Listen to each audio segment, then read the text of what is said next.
નમસ્કાર, અમારી news channel news for કાઠિયાવાડને લાઈક કરો, શેર કરો અને સબસ્ક્રાઇબ કરો. News for Kathiyawad. નમસ્કાર.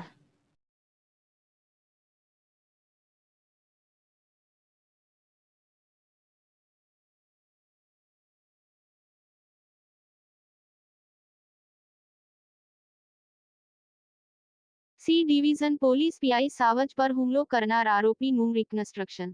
પોલીસે પાદરિયા ગામથી મુખ્ય રસ્તા પર આરોપીઓનું કાઢ્યું સરઘસ. રાજસ્થાનથી લખન ચાવડા, સુનિલ ભારાઈ, અલી અને જયેશને પણ એલસીબીએ પકડ્યા હતા. બુટલેગર લખનને પકડવા ગયેલ પોલીસ અધિકારી સાવજ સાથે ઝપાઝપી કરી નાસી છૂટ્યો હતો.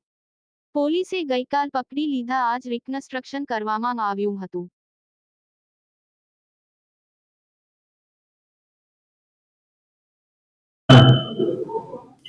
બે દિવસ પહેલા જુનાગઢ તાલુકા પોલીસ સ્ટેશનના પાદરિયા ગામ વિસ્તારમાં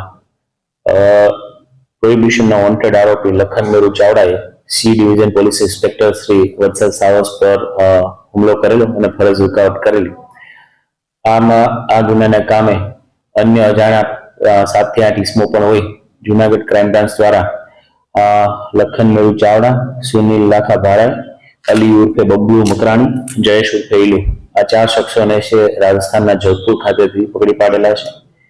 આ ગુનાની આગળની તપાસ તાલુકા પોલીસ સ્ટેશનના પીઆઈસી આઈપીએસ હર્ષ શર્મા આજનાઓ કરી રહેલા છે અને તપાસના કામે આ આરોપીએ જ્યાં પણ આ ગુનો આચરેલો પાદરિયા ગામ, ત્યારબાદ ત્યાંથી તેઓ નીકળેલા તે રૂટને ટ્રેસ કરતા પોલીસ દ્વારા પંચો વિડીયોગ્રાફી મારફતે રિકન્સ્ટ્રક્શન પંચનામું કરવામાં આવેલું, જેમાં તમામ 4 આરોપીઓને છે આ રૂટ ઉપર લઈ જવામાં આવેલા અને જે તપાસ કરનાર અધિકારી છે એ સમગ્ર બનાવથી વાકેફ થયેલા અને જરૂરી મહત્વના પુરાવાઓ એફએસએલને સાથે રાખીને કબજે કરવામાં આવ્યા છે.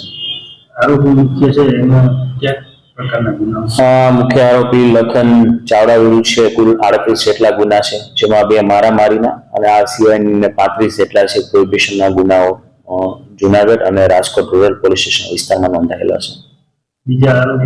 બીજા આરોપીમાં પણ આમની ટોળકીમાં સમાવેશ છે. જયેશ ઉર્ફે ઇલુ, અલી ઉર્ફે બબલુ વિરુદ્ધ પણ પ્રોહિબિશનના ગુનાઓ સંડોવાયેલા છે. આ લોકો ટોળકી બનાવી અને જુનાગઢ તથા તેની આસપાસના જિલ્લાઓમાં ગેરકાયદેસર ભારતીય બનાવટનો વિદેશી દારૂ ઘુસાડવાની અને ગેરકાયદેસર આર્થિક લાભ મેળવવાની પ્રવૃત્તિઓ સતત કરતા રહેતા. વધુમાં સુનિલ લાખા ભારાઈ વિરુદ્ધ પાસાનું વોરંટ પણ ઇસ્યુ થયેલું છે. તો હાલ આ 4 આરોપી વિરુદ્ધ કાયદેસરની કાર્યવાહી પોલીસે હાથ ધરી છે.